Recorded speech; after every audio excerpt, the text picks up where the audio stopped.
We got something a little bit different today. I need a new hat, but that's a discussion for another day. I spend so much time covering bear attacks and tragedy and all this kind of stuff, and I promise it's not something that I want to do. But because I want to prevent tragedy, it becomes a necessity. But that doesn't mean that there aren't also other things to talk about. This year is a pretty big year, at least for my outdoor toolkit.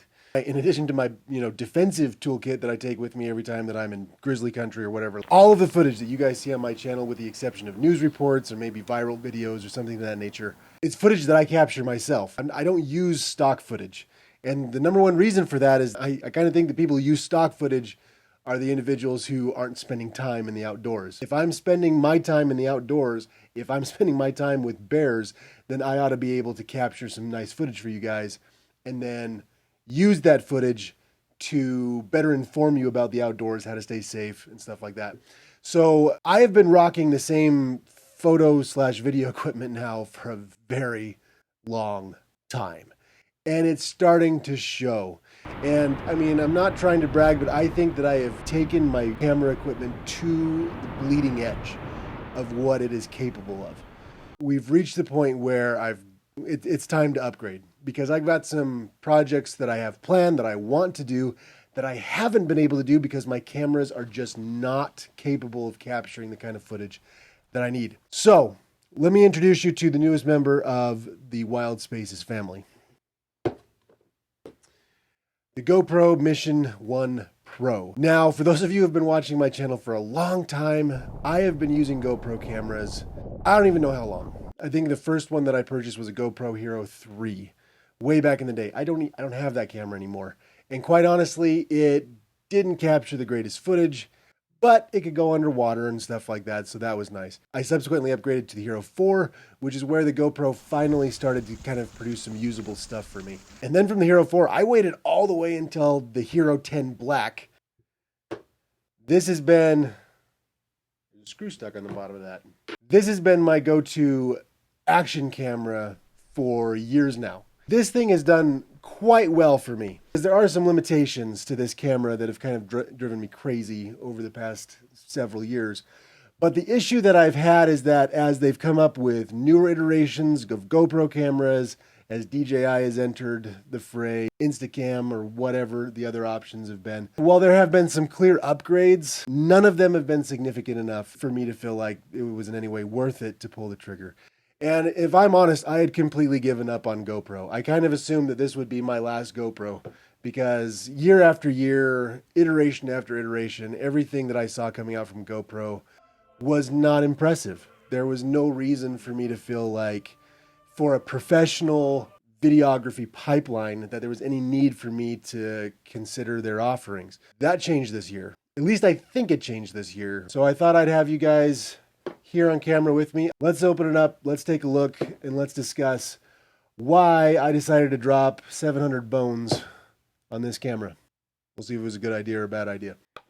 Pretty standard for GoPro cameras. Oh, get rid of that. Anytime you order anything, the world has got to provide you with stickers and pamphlets and, brochures, whatever. I'll go through those on my own time. Let's just jump right to the camera. So here we have the GoPro Mission One Pro. There we go. What we'll do is we'll place these two cameras next to each other. For those of you who know my channel, you know that I spend a lot of time capturing footage of bears. Possibly the dumbest camera you could use to capture footage of bears is your cell phone. But this would be probably 2 steps dumber than that. Okay, these action cameras, you have to be way too close to things to capture any quality footage. If you're close enough to a bear to capture something with a GoPro, you're having a pretty precarious day, if not the worst day of your life.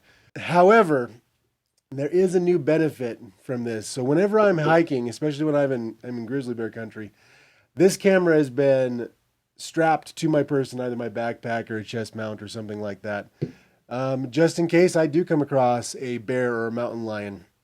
And while I've come across some bears, I've never actually had the time to activate one of these. One, because the closest I've been to a bear in the recent years was probably about 20 yards. It was way too close, but that was a mating pair of black bears. And even at 20 yards, this is worthless. There is no point in trying to capture anything with that. On top of that, my top priority was my safety. So I was not fiddling around with cameras trying to capture footage of the event. I got my bear spray out. I had my deterrents ready to go. I'm more concerned about my safety than I am about capturing a crappy shot with a GoPro. However, where this camera was limited to 5K or 5.3K at 60 frames a second, the GoPro Mission One Pro now records 8K at 60 frames a second, which brings it into the realm of possibility if I come across a bear at 20 yards in a surprise encounter. If I've got my bear spray out, if I've got my deterrents ready to go, I might push the button on this to see if I could bring you guys a little bit closer to the action, because with 8K footage, I could definitely zoom in on that and we'd be able to take a good look at that encounter together, which is something I haven't been able to provide any of you guys with yet. Now, again, I want to emphasize, I cannot place enough emphasis on this. If you encounter a bear, the absolute top priority is grouping together with your travel companions and readying your deterrents. Those things should be happening simultaneously. There are a lot of people who feel like you should wave your hands and stuff like that. No, don't do that. That's gotten people killed. Get your deterrents out. Once your deterrent is out and ready to be deployed, then if you have time, if the bear hasn't charged yet or something like that, you can wave your arms, you can yell at it, you can tell it to go away. Everything is in sequence, right? You have to have a way to tell that bear no. And if you wait until it charges you, oh man, you're playing with fire. In all honesty, if I am successful as I'd like to be, I will never capture footage of a bear with this camera. Now that doesn't mean that it's impossible to capture some quality footage with a GoPro, because GoPro has done something kind of wacky, and I'm not sure how I feel about it. There are 3 versions of this camera. So the introductory is just called the Mission One. This is the Mission One Pro, and we'll get to the reason why I went with the Pro model in just a second. But the 3rd iteration that's coming out later this year is called their ILS version of the Mission One Pro. It's basically identical to this camera, with the exception that you can mount a micro four thirds lens system onto this camera. What that means is that you can zoom in big time if you get the right lens to go on this camera, which could mean that you could get some awesome bear footage with a GoPro, which is kind of insane to say. That is not my plan, because in addition to upgrading this camera, I am in fact going to be upgrading my primary mirrorless camera that I've been using for 10 years now. Finally, it's just all happened at once. The camera industry has finally started to make some compelling options to get me to spend some of my hard-earned money to upgrade my equipment. However, that camera is significantly more expensive than the GoPro Mission One Pro or Mission One ILS. There are so many cameras that are in the price range of about $700. I just don't know that the Mission One ILS is going to be the best option. I don't know. These cameras do have some pretty amazing features. I mean, that 8K at 60 frames a second, and specifically the reason why I went with this camera, the slow motion burst at 960 frames a second. That's almost 1,000 frames per second in a $700 camera, which is kind of insane. Now, that can only do that for a 10-second burst. If I'm honest, that's a little bit of a mercy, because if you're familiar with slow motion footage, if you're capturing just a few seconds of slow motion, once you stretch it out, you got a lot of footage you got to go through, and a lot of it is completely useless. So the 10-second limit on this is going to be perfect for me. Lots of people are going to use that for mountain biking jumps or for cannonballs in the pool or I don't know what. But my plan is to use that for some of my firearms tests. My channel is largely focused on giving you guys the absolute best information regarding your personal safety in the backcountry. Now, frequently that's taking the form of guide videos of the Grand Canyon or Zion National Park, popular areas like that. And if I'm honest, I feel like with my GoPro Hero 10 here that I have been able to produce some of the best looking footage of those locations, those hikes, those adventures available on the internet. I hope you'll check them out. I took this camera across the Grand Canyon. I've taken it through the Grand Canyon I don't know how many times. It's helped me capture some pretty remarkable stuff, and I have been grateful for that. It has served its function well. and has even allowed me to have a decent HDR production pipeline, which is not something that many channels are doing. It brings you a lot closer, makes the experience a lot more natural when you watch my videos compared to somebody else. Like I said, I've been rocking this camera for about 5 years now. I've taken it to its limits.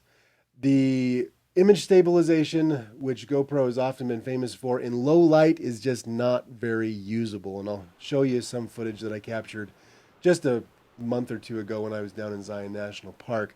Early in the morning, I was all by myself, just me and the birds, basically. It did all right, but you know, you're walking on boulders and rocks in the river, you're stumbling around now and again, and you want a camera that can improve the image stabilization.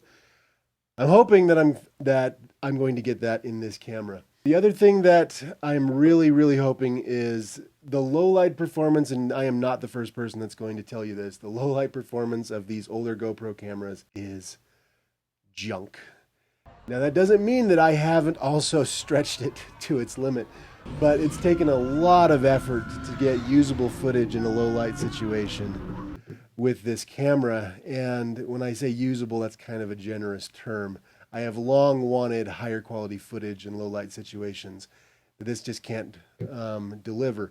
Now, what I will say is that a lot of times I have resorted to using my cell phone, because a lot of the cameras on our cell phones have left action cameras in the dust. And that's the reason why the action camera market has been shrinking significantly, is that most people just don't need them. So yeah, I'm not going to go like scuba diving with my phone, though I'm sure there's somebody out there saying, hey, yeah, I do it all the time. I'm not going to do that. I need something that's a little bit more expendable. And a matter of fact, I have one of these cameras that's floating around the Pacific Ocean somewhere.